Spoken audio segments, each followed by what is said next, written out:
presentation is not fully finished. The principals will make interventions at a policy level. So if members of the fourth estate have, let's allow no more than 3 technical questions. In answering those questions, our colleague Saitoti Torome will come up to help us and myself to answer the questions and also give you one broad statement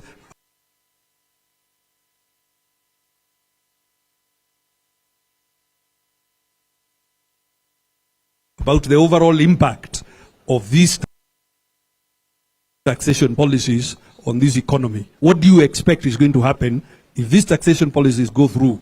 What will happen to the economy this financial year? So, by a show of hands, people will make interventions, and you can then ask the bigger picture questions. Yes, down the road. Yeah, Chairman, we are not going to take just from members of the press alone, even other participants. If you have a question, just raise your hand and you'll be able to ask. Any questions? Of a technical nature. As we do so, Saitoti Torome, please come up to make one statement around the impact. Questions? Okay. Okay.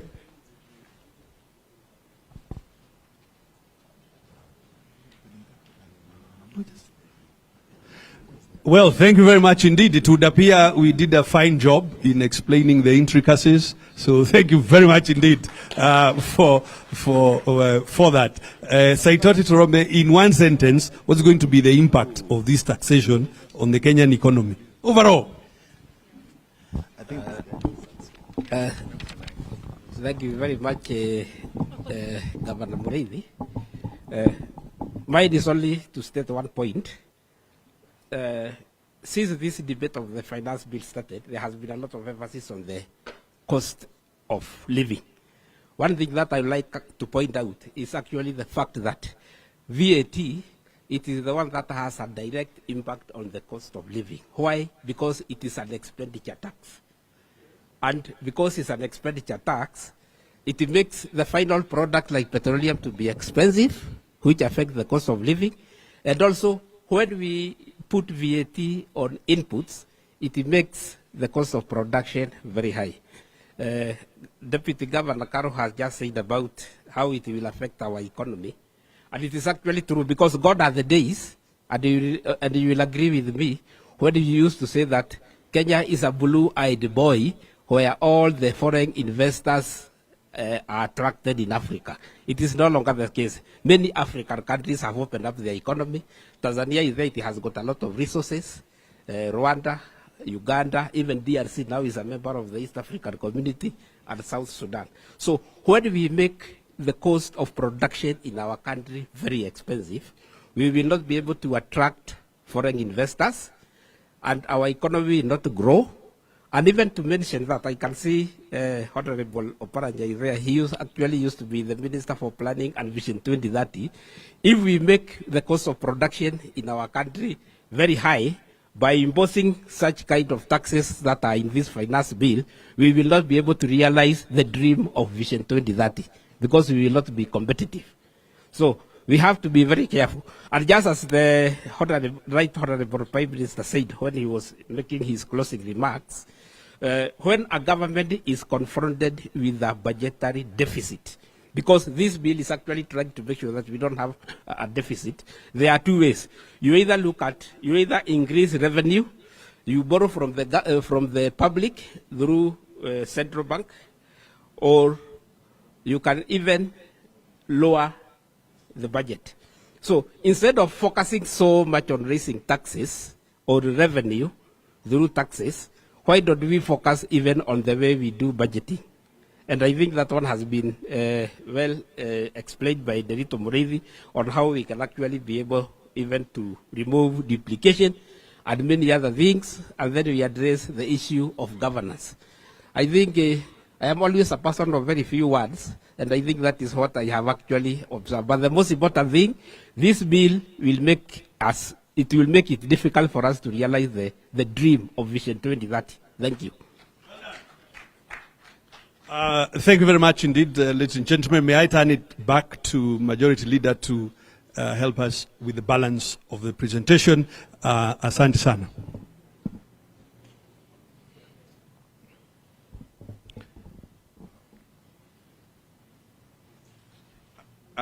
Can we give a final round of applause to our Economic Council for a wonderful job? They'll be leaving now to join some other crucial meeting happening next door. So we shall be excusing the members of the Economic Council.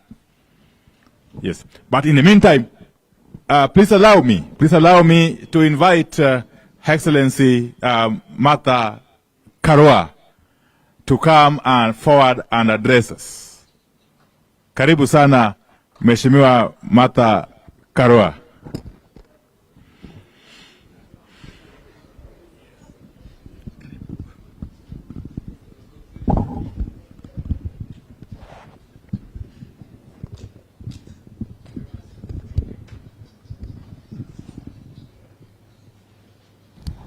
Good morning, everyone.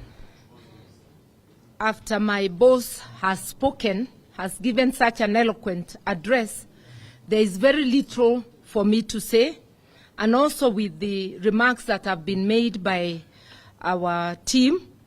But I want to say that clearly, the finance bill is an indication that the Kenya Kwanza government has waged an economic war against citizens, and especially the vulnerable. You would expect that during these hard times, there would be measures to cushion the vulnerable.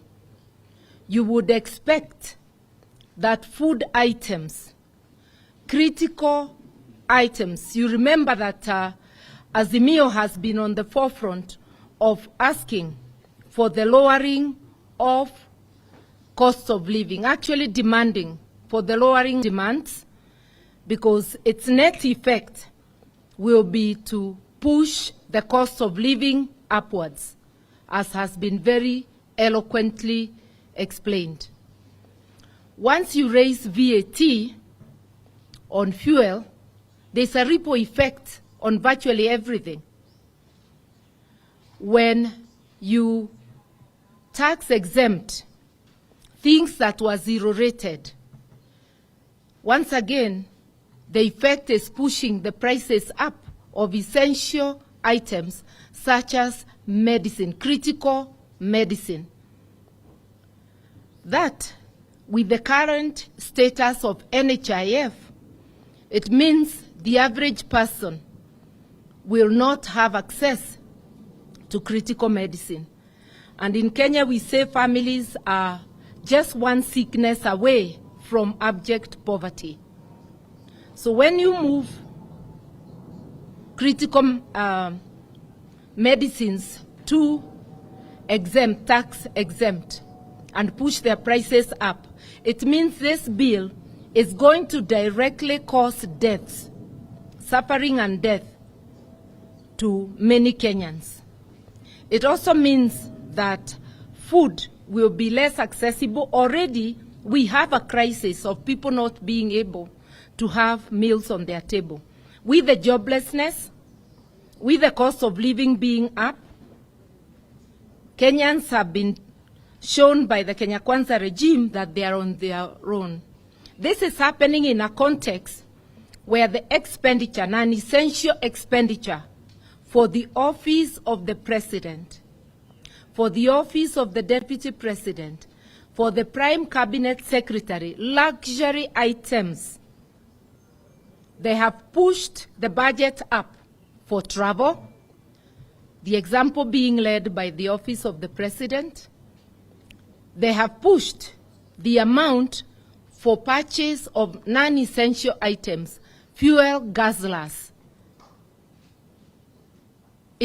Cars are not an essential, especially if they're just discarding cars they found that have not lived that have not done their time. Just because you have come in, you buy new vehicles at a time our economy is in crisis.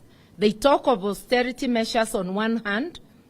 On the other hand, they are lavishly spending like there is no tomorrow.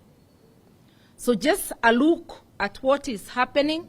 If you look at the finance bill as against the budget proposals, because the increase in expenditure is well captured in the budget proposals, it is quite clear that Kenyans are on their own and that this is a cruel and caring regime which does not care at all if Kenyans die of hunger, if children fail to go to school, or if people die because they cannot access medical services. I would urge, especially our Azimio members of parliament, as you debate, let us not be hoodwinked to concentrate only on the issue of the housing fund. This bill has so much poison in it, which needs to be unpackaged to Kenyans, item by item. And here there can be division of labor, because no single person will have enough time, whether in the media or in parliament, to analyze all the sections of the bill, so that we unpackage this as easily as we can to Kenyans, so that the Mamamboga knows and the artisan that they are targets of punitive taxes. I'm using the word punitive. When you start charging turnover tax to people whose income is less than 2,000 shillings a day, because they are aiming at people who are earning 1,300 for taxation. That's a person selling mandazi or chapatis on the roadside. These are very, very punitive measures, and this is something that should be resisted. And if the Kenya Kwanza government goes through with it like they have threatened, Kenyans must get ready to take action, remembering sovereignty is in their hands. And without much ado, I'll call upon my brother, His Excellency, Dr. Helonzo Musyoka, even to offer greetings. Much has been said. You are not being asked for much, just greetings. Asante. You've done it so well. I didn't want to add anything because our brother Raila put it so well, so eloquently. I think this has been actually a learning experience for a lot of us. And I want to thank our Economic Council team. Now, Kenyans know the difference between zero rating and exemption. And that is where the big lie is. And I think that has been unpacked, thanks to Honorable Badi and the colleagues. Last Sunday I was in a church somewhere in the river, in Mulolongo. And I spoke about the skepticism at my level with people wanting to rush to court. Everybody is within their rights to rush to court, but we have also heard from our sister Caroline Karugu on the provisions of Article 48.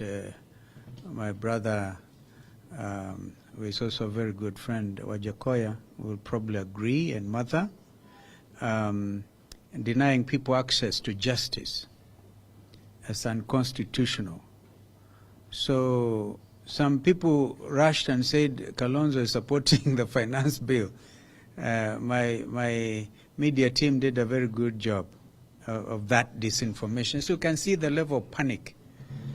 People are panicked because they're doing the wrong things. So, as I said, we are ready to go. Our teams are very well.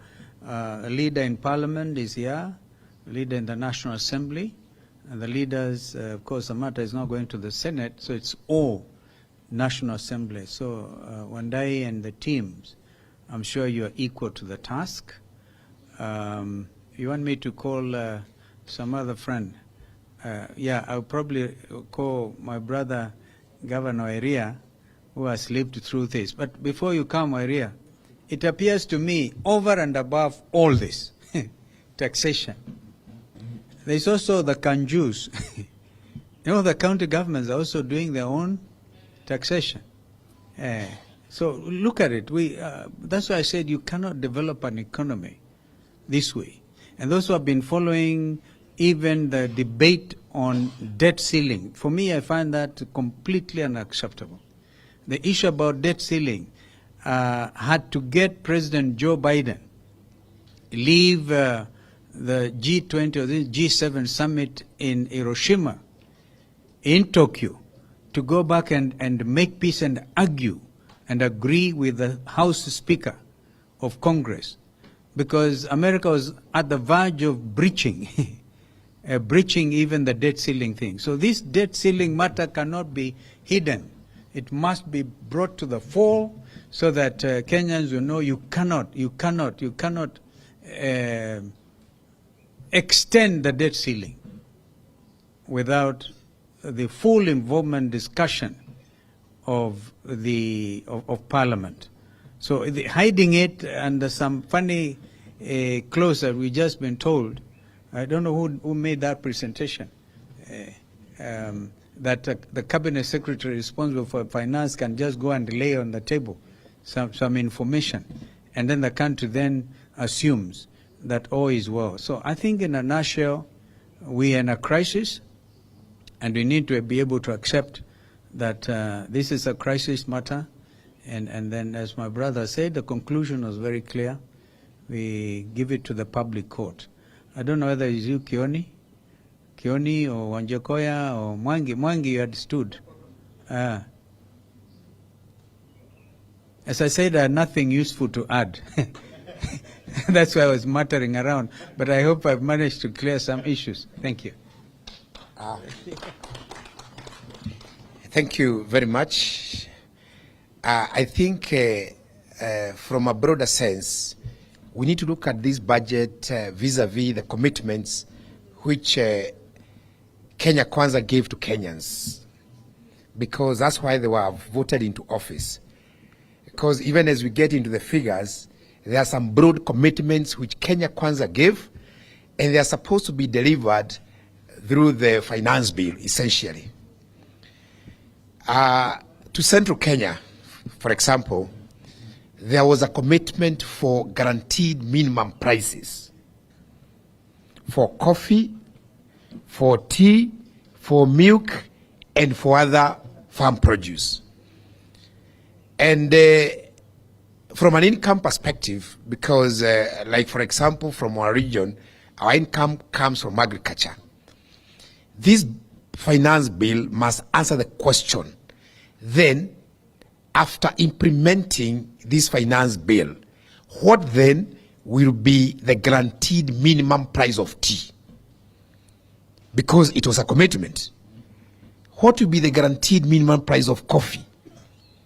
What will be the guaranteed minimum of price of milk, of cotton, of pyrethrum, and of other farm produce? Because that was the main commitment to farmers. So is coffee going to go to 200 as they committed as an output of this finance bill? That is what those people expect, because they might not understand the numbers very clearly and the argument today, but the impact of this to them is what they need to take home. So Kenya Kwanza must tell us, out of this finance bill, then what will be the guaranteed price of coffee to Mount Kenya farmers, of tea, of milk, of rice, because that was their commitment. As we speak, tea attracts about 42 levies, 42 taxes. And when I was a governor, together with the governor of Kericho, we had actually gone to court. And the matter is still in court, trying to challenge the 42 levies against tea as a crop or as a sector. The matter is still in court. So those are the matters which this bill is supposed to be resolving for our farmers. But they're just giving us figures which are actually indicative of the fact that fertilizer is going to go up, the cost of transport is going to go up, packaging costs is going to go up. So when are we going then? How are we then going to get those deliverables? That is very important. They must tell, especially because I'm from Central and I'm not biased, and I'm speaking also for others, then what will be the price of the guaranteed minimum price of coffee to farmers? Tea, milk, cotton, that was a commitment. So they can do what they want, but then announce those prices as part of the finance bill. Lastly, this is not the only finance bill. We are going to have other 47 finance bills from every county. And because the model is the same, and the principle is the same, and the alignment is Kenya Kwanza, and this is a philosophy, it means we now expect worse bills from the counties. So how are we going then to marry the county finance bills and this finance bill and then say this is the overall burden to our people? Because this is half of the burden, or partial burden. So someone need to tell us then what will be the overall impact, because this is half the journey. There is another one which is going to come from the devolved system. What will be the overall impact to the average Kenyan of this bill? Because the other levies which are being discussed, and they have been encouraged, by the way, to make sure that they raise as much money as possible, because there is no money from Treasury. So as we look at it, we need to then ask what will be the overall impact, and we also need to assess, and our team need to get into the county finance bills so that we know the overall impact of this year's finance budget from both national and county governments. Thank you.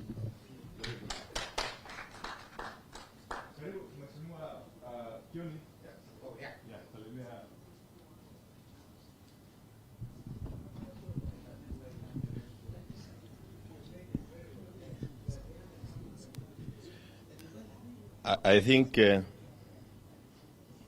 me, this is a Shakahora budget. We are all candidates for Chakahora. At this late, none of us can be able to add a kilo to our weights, because the cost of living is certainly going to be totally beyond the reach of all Kenyans.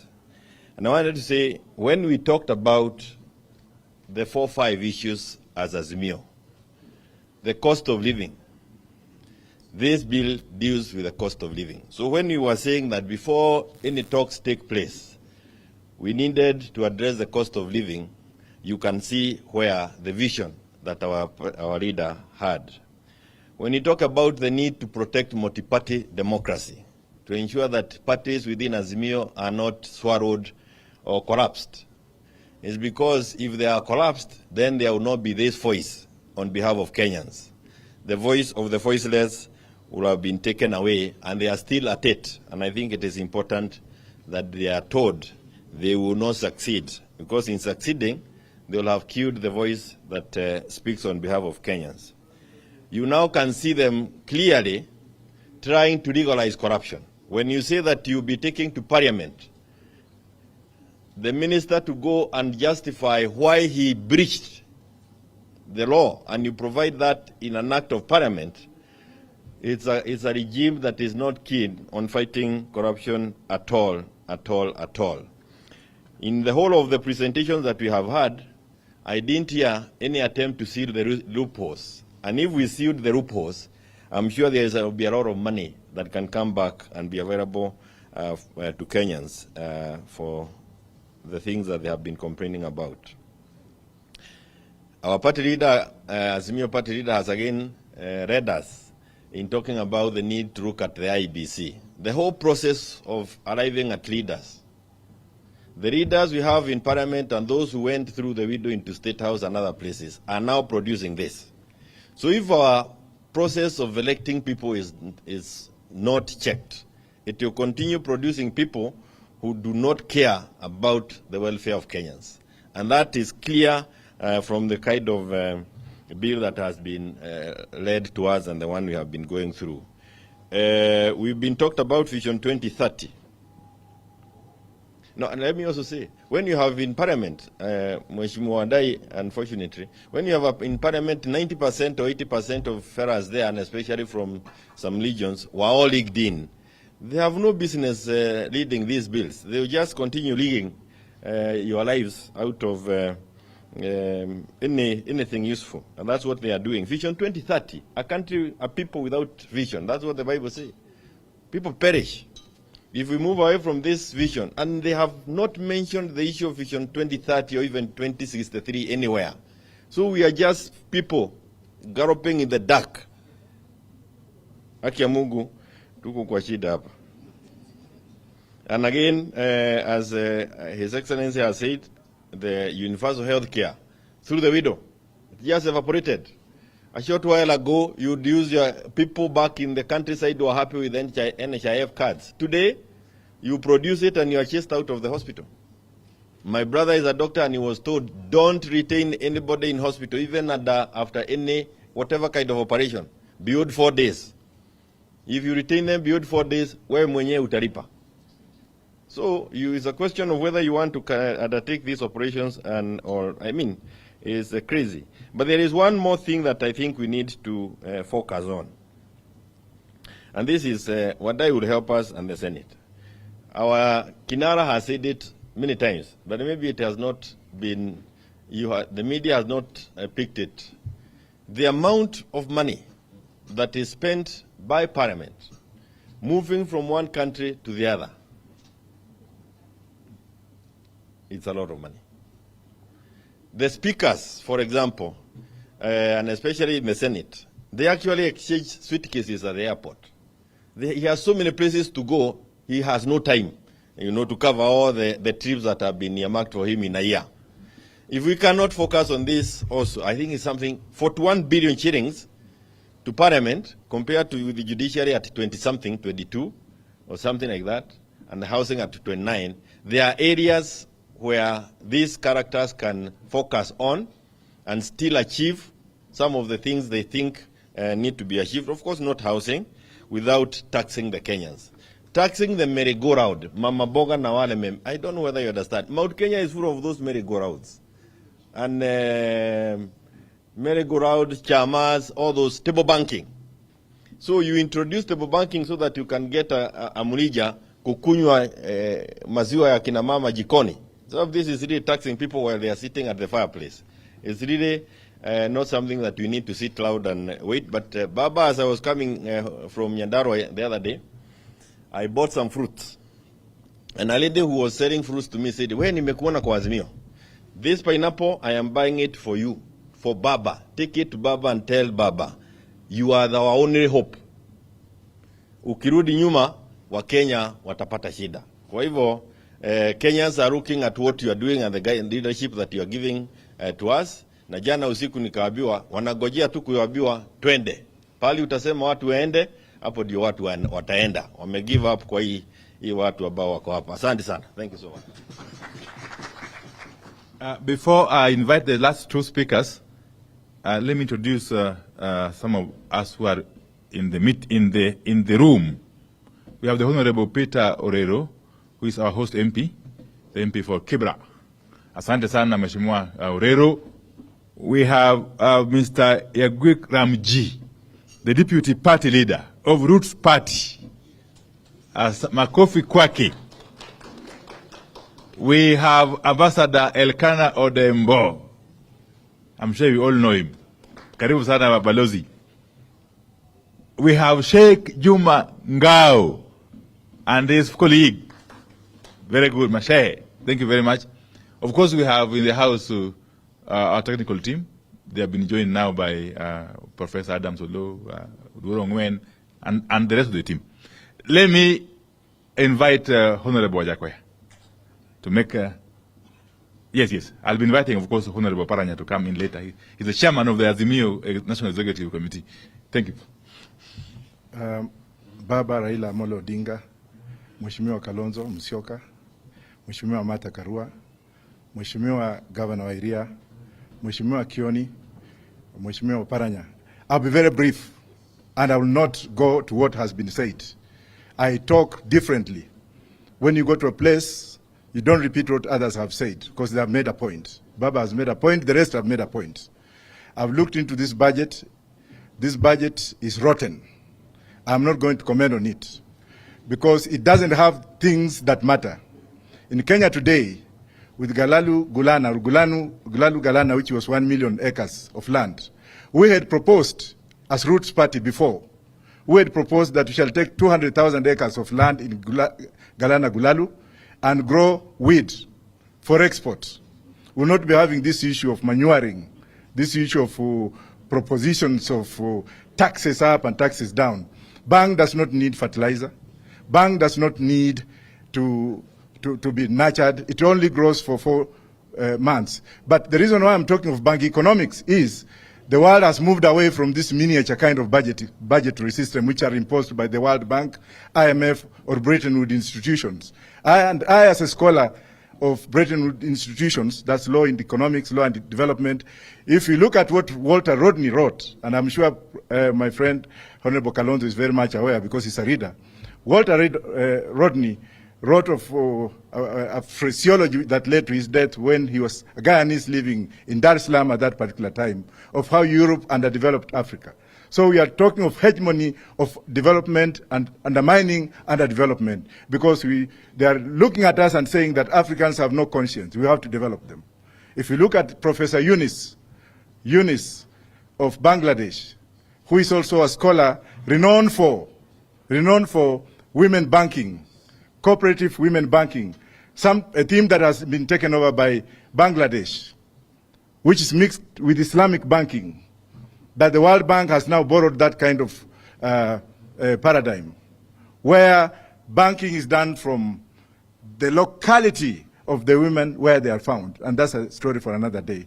We will not be talking on this everyday budget, every day sijui nani amefanya nini. Kama tungepanda bangi for export and for economic development, not for smoking, we will not be having this kind of discussions every day.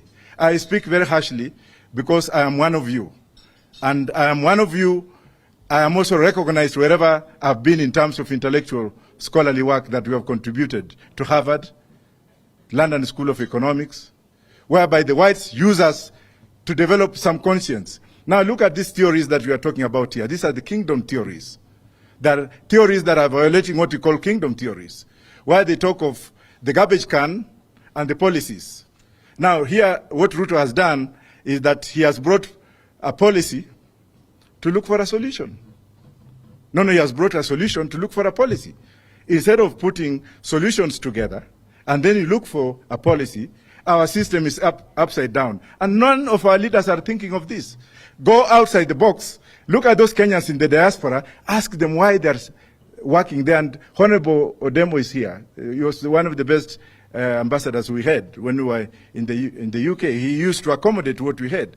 Let's look at what we can borrow from the diaspora. We have the brains outside this country that can come and develop this country. Let's look at the Museveni format, the formula that Museveni has used.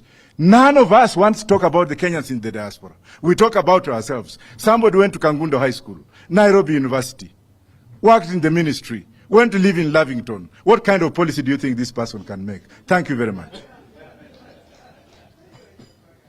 Aya, makofi kwa Mheshimiwa Wajakoya. Allow me now to invite the Honorable Wycliffe Oparanya, who is the chairman of the Azimio National Executive Council, and also the deputy party leader of ODM, to come and make closing remarks, really. And if there will be any questions, general questions, we'll ask the party leader to perhaps field them. Thank you. Karim. Thank you very much, Honorable Wandai. I want to apologize that I came in late. I was late, so I decided to sit at the back because I was late.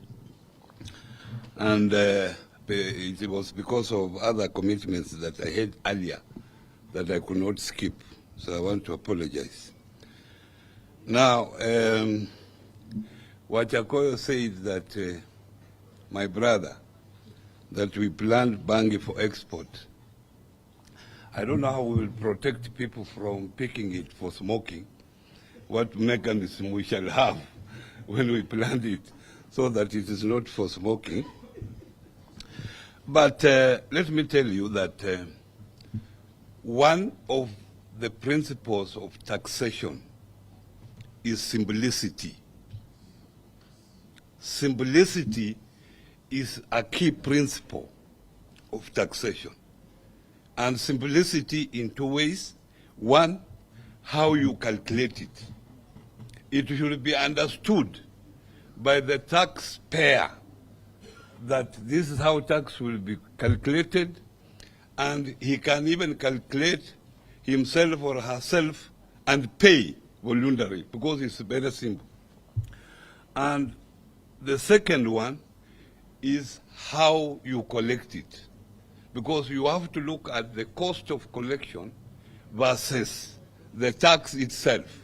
Because if the collection is very expensive, more than even the tax itself, then that's not a good tax. So if you look at this taxation, they are lowering the threshold for turnover tax. It means there will be so many people in that net. Even Mama Mboga will be in that net. Then how are you going to collect that tax? Will you go around harassing Mama Mboga, collecting it? So that is going to be an issue. But ladies and gentlemen, remember, you are talking about Ruto, and I've said here even before, these are not Ruto's proposal. You know very well who put Ruto in power. These are the people who are telling him that if we have to keep you in power, to continue in power, this is what you should do. And we shall continue supporting you so long as you do what we tell you. That's all. I don't think even Ruto has read this taxation bill. I don't think. It is just being imposed on him. And as you go through it, remember that. Now, the finance, our economic committee was here.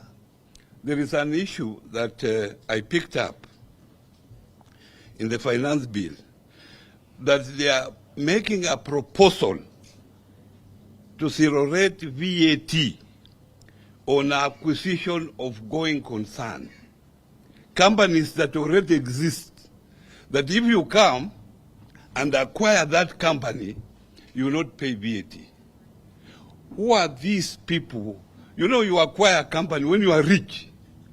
So if you are a rich man, you are coming to acquire Kenya pipeline. Why should I exempt you from VAT, zero-rate VAT that you are going to pay?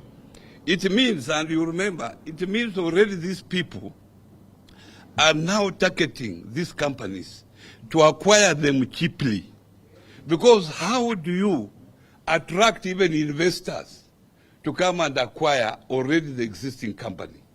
You attract investors to come and invest in new ventures and not going concern. Because going concern, they are already there. So not that. And I think that should also be picked up. Now, I have a friend of mine who is in Uganda. He's a Ugandan, but he has stayed here in Kenya for a long time. So he sent me a message this morning, and I want to read to you. He's saying, let him pass the finance bill as it is. What is wrong with you people? You have to let him make mistakes. That should be your strategy. If you help him to make good decisions, how will you remove him? You are supposed to make a little noise for record purposes that you post it, but don't make it too strong. He will correct the mistake then. What becomes of your talking point? And this is my last shot. Thank you.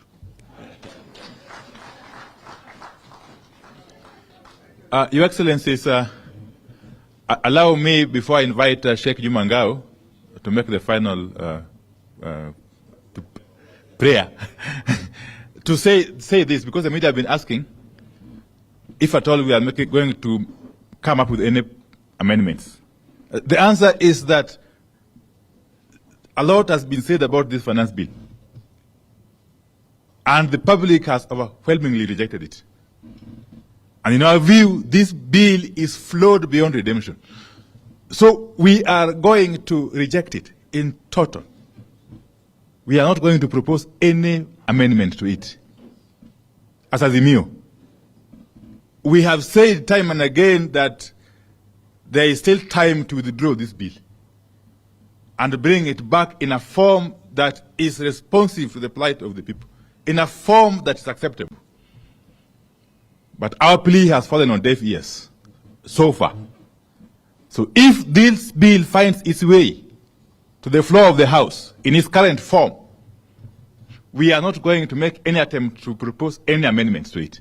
We shall be moving to reject it in total. And in any case, there has been the argument that if the bill is rejected, what will happen? Nothing will happen. Life will continue. Because as we speak, there is a Finance Act 2022, which is in place. You reject this one, it will continue to work. And therefore, the notion that the matter of this Finance Bill 2023 is a matter of life and death is not true. It is simply a mere bill, which we have said is flawed, is not acceptable, is overburdening Kenyans who are already on their knees, and therefore the only logical thing to do is to withdraw it. And therefore, with those few remarks, let me invite the Sheikh Juma Ngao. Yes, as he comes, I've got an apology, of course, from the Honorable Wamalwa, Honorable Eugene Wamalwa, the leader of the DAP Kenya, who was elsewhere, though he's on his way, but he may come late. Thank you. Karibu Sheikh Juma Ngao. And you pray.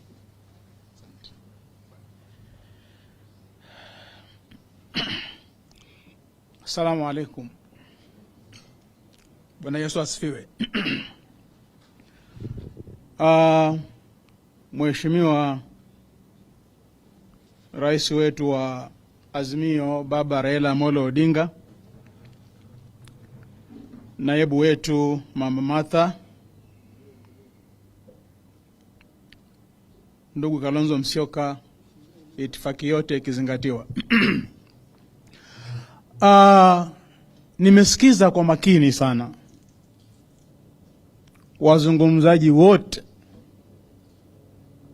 kila mmoja hutaki amalize kuzungumza. Na mazungumzo haya tumekuja kwa sababu jana sisi kama Baraza Kuu la Ushauri la Waislamu Kenya KEMNAK tulifanya press conference Mombasa, tumeipinga hii bill. Na ni baada ya kushauriana na wenye viti wa kaunta 47, tuliwaambia waulize watu misikitini kila wakiswali kuhusu bili hii. Na majority of the Muslims katika kaunta 47 wakasema ambia chairman hii bili aipinge. Nikapigia mzee simu, mzee Raila, akatupa ruhusa, na jana tulikuwa na press conference Mombasa, na sasa hivi nafikiri iko viral katika mitandao yote. Hii bill niliposikiliza leo nimepata mengi zaidi. Ina somo moja ambalo napenda ni wafahamishe. Binadamu wamegawanyika makundi manne, na kuomba usikize kwa makini. Kundi la kwanza kuna watu. Kundi la pili kuna watu wengine. Kundi la tatu kuna wengineo.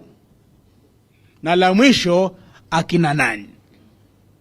Watu, watu wengine, wengineo na akina nani. Ukiwataka wote kuwapata hawa, nenda harusini, tuwapata wote hawa. Watu ni wale wenye harusi, familia ya bibi na ya bwana, wale ndio watu. Utengeza kadi wale watu. Yule alikuwa watu wengine, Ukipewa kadi wewe ni wale watu, wewe ni mtu mwingine. Kisha ukimwalika bwana Kioni hapa na mimi niko karibu na sina kadi, atasema shekhe nifuate mimi. Wewe huna kadi, I am your kadi. Wengineo wale. Alafu wakifarusini wale watu wengine na wengineo hukaa kama hivi. High table. Kila mtu na sinia lake. Biriani, kuku, kachumbari, mapochopocho, sambusa, zote kila mmoja sinia lake. Manake watu wengine na wengineo. Kisha nje ya geti huanza fujo kule. Huko kwa lumbana, kwa pigwa. Mpaka askari ushindwe akarudi kwa mwenye harusi. Mzee kule kuna fujo sana. Mwenye harusi huenda paka pale. Kina nani? Yapo. Nyinyi kina nani? Nyinyi kina nani nyinyi? Nyinyi kina nani nyinyi hapa? Awajua mzee, sisi vijana wa mtaani hapa tunkuja, soga ndiye mbaya. Haya, kaeni sita. Kaeni sita. Watu 6 sinia moja. Haina nyama, haina kachumbari, haina sambusa, haina juice. Hivi ndivyo serikali hii imefanywa. Tumefanywa akina nani na Ruto, na bili hii ikipita tutakuwa akina nani zaidi. Sasa nikirudi katika theology, mimi si wakili. Utawala hauanzi sasa. Kuna watawala kwenye Qur'an na Bible wametajwa wa nguvu. King David alikuwa very powerful. Solomon alikuwa na nguvu nyingi sana, akitawala binadamu, majini, mashetani, wanyama, hata upepo. Akitaka ruka mahali, Suleiman anaweka mkeka, anaomba dua kwa Mwenyezi Mungu, anaruka, akifika anashuka. Alikuwa very powerful. Akaja Firauni. Asa Solomon na David hawakumwasi Mwenyezi Mungu, alitawala vizuri. Firauni akaja akakosa. Akatesa Mayahudi, akaoa watoto wachanga wa Kiyahudi, akafanya uchumi wa Misri mbaya kama huu. Mbingu zikachukua hatua. Lipelekewa Nabii Musa, akaonywa, hakusikia. Akapelekewa Haruni, akaonywa, hakusikia. Mbingu zikachukua hatua kwa utawala huo, akadidimizwa Red Sea. Yeye na jeshi lake. Sijui katiba yasemaje, rais akiwa hivi kama huyu hapa, katiba yasemaje? Mimi si wakili, wajua. Ikiwa Mungu alipofsinywa na Firauni, anachinja watoto wa Kiyahudi, amepandisha tax, maisha ni magumu, ameongea na Musa hasikii, Haruna akamwonya hakusikia, maisha ilipokuwa ngumu, mbingu zichukua hatua. Alidimizwa Red Sea na Mayahudi wakaokolewa, wakaenda Kanani. Katiba yasema nini ikiwa rais wa nchi anaharibu nchi kama hivi? Katiba yasema nini ikiwa rais wa nchi anafanya tuwe akina nani? Manake hii kipita hutaweza lisha familia yako yote kila siku. Itabidi iwe sahani moja, watu 6 au watu 10. Yani tutakuwa akina nani kila family, Coast, Nairobi, Eastern, tutakuwa ni akina nani? Sahani moja, watu 10 washikeshike, hawakushiba. Kama mtu anafanya taifa linakuwa akina nani, hatui watu, si watu wengine, si wengineo, tunakuwa akina nani? Mtawala akifanya wananchi kuwa akina nani, katiba yasemaje? Ni homework. Mimi si wakili. Asalamu alaykum.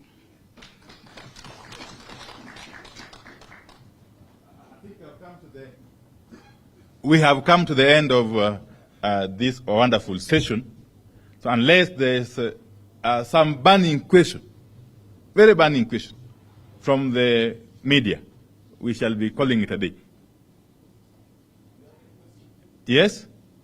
We are okay? No. They are okay, Phil. Asanteni sana. Mwenyezi Mungu awabariki. God bless.